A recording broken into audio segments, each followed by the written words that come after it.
I grew up in West Auckland, and I went to high school on the North Shore. My childhood wasn't incredibly challenging, but it wasn't that easy either. I always felt different because representation wasn't really a thing yet, and I found it hard to connect with people my age. School itself didn't actually come that easy for me initially, and then I simply found a level of comfort in spending my time learning and studying. That later grew to me getting too comfortable behind my books and not really having the best social skills. I wasn't naturally smart, to be honest, and I simply knew that I needed to put in a bit more time and effort to achieve what I wanted.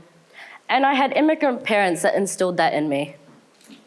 And after years of this academic validation, I found myself always feeling like I needed to conform to a smart girl brown image to be accepted. Give me one general knowledge quiz and you'll know that I know nothing. By doing well, I felt as though I was coming closer to my identity, but really I was just finding comfort behind a persona. And I think it started becoming more of an issue when I began to add more to my plate and commit myself to staying busy as much as possible. Staying busy was my interpretation of success at the time. But as I grew older, I realized that I was doing myself a great disservice because I didn't let my mind wander, and that's sad. Today, I want to share with you my journey of self-discovery and reinvention and highlight the importance of breaking away from the expected and being okay with the unknown. Now, throughout high school, I just felt like being a doctor was the best and only option for me because I didn't have much exposure to anything else while being in the school system. It seemed like the obvious path for me, and I found comfort in its structure and direction. However, as I entered university, a moment of truth arrived. I realized that medicine was not my true calling. Halfway through my first year, my mind started wandering into other possibilities for my life because all of a sudden I was exposed to ideas and concepts outside of med. It was a daunting realization, but it also presented an opportunity for me to explore and discover my passion. I spent weeks feeling anxious because all of a sudden I felt as though I didn't have any blueprint to follow anymore. That majorly freaked me out, and I felt completely clueless for the first time in my life. It almost felt like I was running away from something that I had always wanted, even though I knew it wasn't even right for me. I felt embarrassed that I changed my mind on med school, so I started searching for the answer to what's next, and I intentionally trained my mind to be okay with the unknown. I turned my anxiety into excitement by a switch in my perspective and actively monitoring my thoughts. Anyways, through my search for finding purpose and direction, I very often heard people saying to me, Bismah, your 20s are your time to take risks and explore, take it easy. But to what extent? And how do I chill out? And do I just keep exploring what I might want endlessly? Do I just do whatever I want forever? This is the very thing I wanted, and I've come to approach it with something I like to call the diamond-shaped approach. Much like the shape of a diamond that catches and refracts light due to its shape, my approach to life was to have phases where I go all in and fully experiment, learn, and immerse myself in whatever I put my mind to, but then having a phase where I intentionally start narrowing and objectively making decisions, reflecting, analyzing, and using some of these insights to make informed decisions. And you can do this process as intuitively in as many iterations as you need. In fact, it's encouraged. If we circle back to when I decided that I no longer wanted to pursue medicine, I discovered my interest in technology after a phase of exploring, where I was able to work in a real estate office for a couple months. I was essentially exposed to the power of systems, data, and technology, and how powerful it is as a tool that allows us to deepen value in the lives of other people. This realization ignited the desire for a major shift, a shift that ultimately led me to pivot my studies towards computer science and information technology. And even after finally deciding that I wanted to pursue a career in tech, I very quickly realized that it wasn't going to be easy. I quickly found that there's so many roles and facets to the technology industry. You can be a front-end developer, back-end developer, full-stack developer, product owner, product engineer, network consultant, a IT project manager. You get the picture. It's overwhelming. I experienced a level of identity crisis. So I began another phase of exploration where I wanted to figure out what skills I was actually good at and what my future role in tech could look like. When I started narrowing down my focus, I assessed my strengths, skills, and passions. This process of introspection allowed me to uncover my potential, and I became excited by the journey ahead again. My journey here, using this diamond-shaped approach, stands as a testament to the profound impact of embracing the unknown and making that effort to gain clarity. I realized that progress does not always unfold in a linear path, and most often than not, you'll get something different to what you actually imagine. When I was going through all of this, I didn't realize it at the time, but I was able to challenge conventional norms and break free from the status quo. I accelerated my growth and I wasn't afraid to change my mind anymore. Too many people struggle with changing their mind, but for me, it was one of my greatest strengths, and I'm super proud. And you know, the key thing to realize is that whatever you're doing is what works for you. My morning routine ain't gonna work for you. Me not wanting to pursue med school anymore shouldn't mean that you shouldn't either. Be honest with yourself and do things on your own timeline. You'll be just fine. Embracing the unknown requires some level of self-belief. Now, self-belief is an interesting thing because it dictates the goals you set for yourself.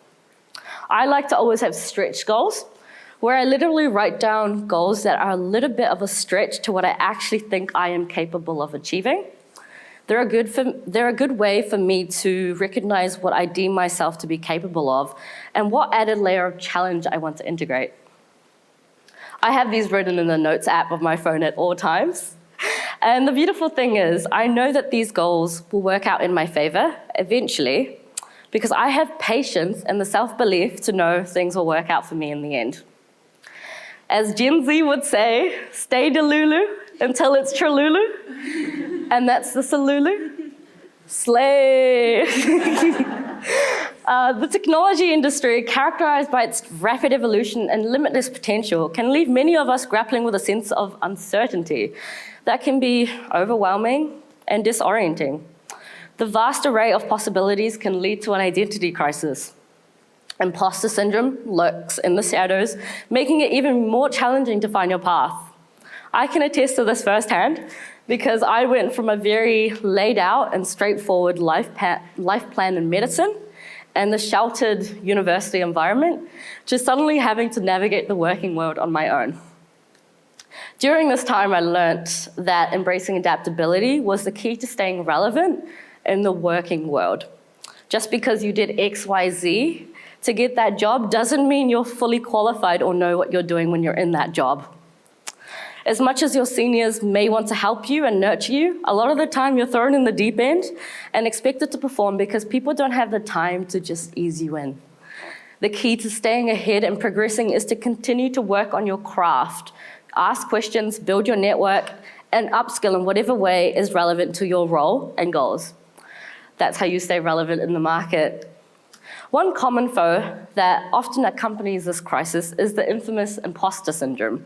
It infiltrates our thoughts, causing us to doubt our accomplishments and attributing our successes to mere luck or external factors. It's as if we're constantly waiting for someone to expose us as frauds, unworthy of our place in the tech world. I got my first job at 18 years old and my first full-time corporate technology role at 19 years old. Can you imagine the level of imposter syndrome I experienced? Me, a female Muslim Kiwi Pakistani working in corporate tech at 19 years old while still studying in university. The combination of the overwhelming nature of the tech world and ever-present imposter syndrome made finding my place tougher than anything.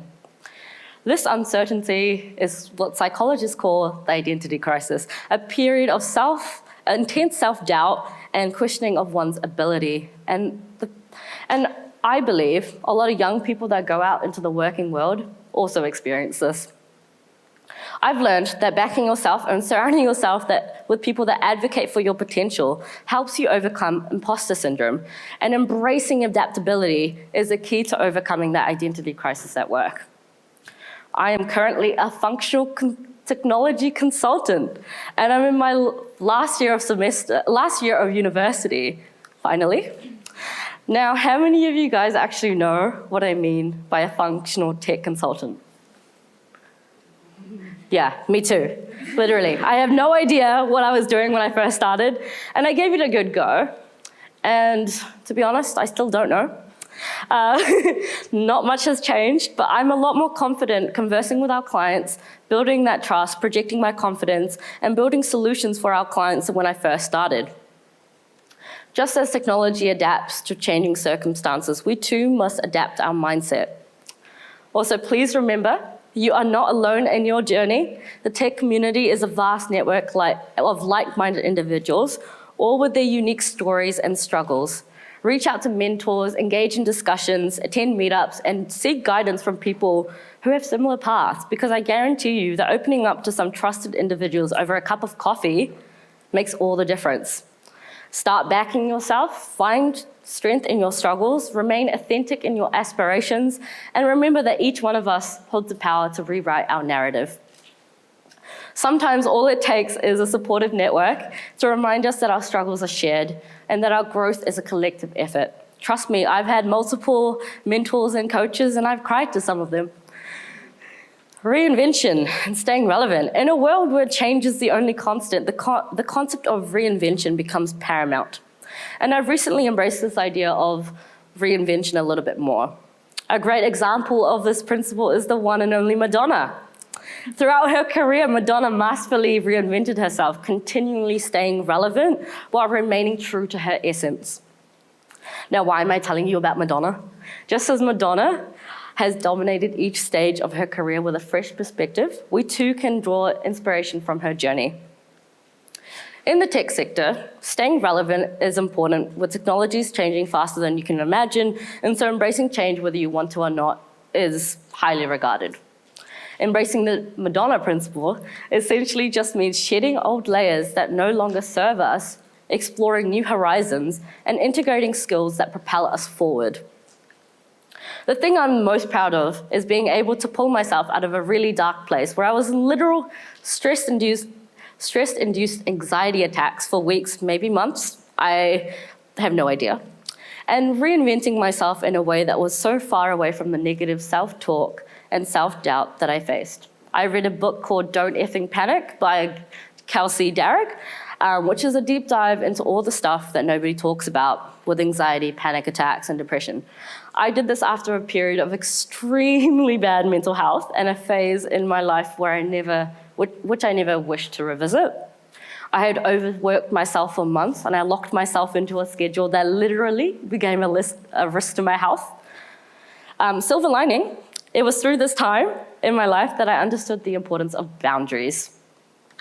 I've evolved now to create schedules for myself that integrate my mental health needs, physical health needs, and my boundaries in general. Social media. Good things happen unexpectedly when I open myself up to new experiences. It's like creating more chances for good luck to find you. I want to share my perspective on the role of social media and content creation in my life. You might have seen me on TikTok or something like that. First, let's address the question of why social media matters to me. It might seem like just another platform for sharing updates, but for me, it's a consistent and much needed creative channel that helps me maintain my sanity.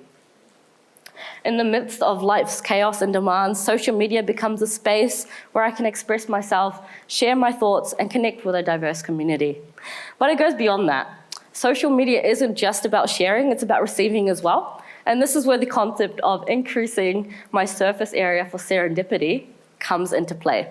And what do I mean by that? Social media, with its vast networks and diverse content, provides a chance for me to expose myself to a wider range of people, ideas, information, and experiences.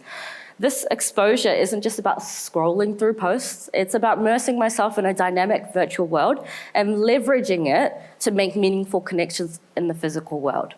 And these new connections can lead to new opportunities as well. Let me give you some more tangible examples of how this can be seen in my life. Number one, unexpected invitations. Through social media, I was invited to a Nerf gun battle, an event that introduced me to a multi-millionaire CEO of a global product-based company. This chance meeting actually opened up a lot of doors for me. Number two, earning potential. I've seen my earning potential increase. I got my first ever job through Instagram. I got a phone call after, and they were like, oh, do you want it? I was like, yeah. Anyway, and then I got my second job because of my presence on TikTok and just kind of that brand that I put out there. Number three, I was invited to a fast food company's ad campaign, but beyond that shoot, I was able to have a conversation with the CFO of that company who was there, and he shared valuable advice for me that was really timely and perfect. Number four, social media has allowed me to empower young people across the country and allowed me to be part of youth advisory boards and campaigns that I'm passionate about. Number five, personal connections. Most importantly, I've cherished hearing the words, hey, I love your videos. These connections often formed unexpectedly, and they reminded me of the impact of genuine interactions. So why social media? Because it's not just about creating content, it's about creating connections, seizing opportunities, and embracing the serendipitous magic of the digital world. Now, I consider myself to be somewhat hardworking, and I've been able to gather a decent amount of success. But I've been more recently trying to accept my flaws, failures, and mistakes because I value authenticity. I don't want to be perceived as a shiny, perfect Barbie that refuses to share the struggles that she's actually had.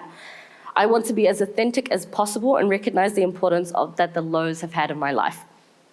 So I've been trying to do that a little bit more in the day-to-day conversations I have and in some of my content that I put online.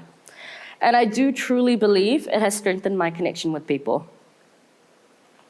In this rapidly changing world, careers are no longer linear. The tech sector in particular demands flexibility and a willingness to adapt.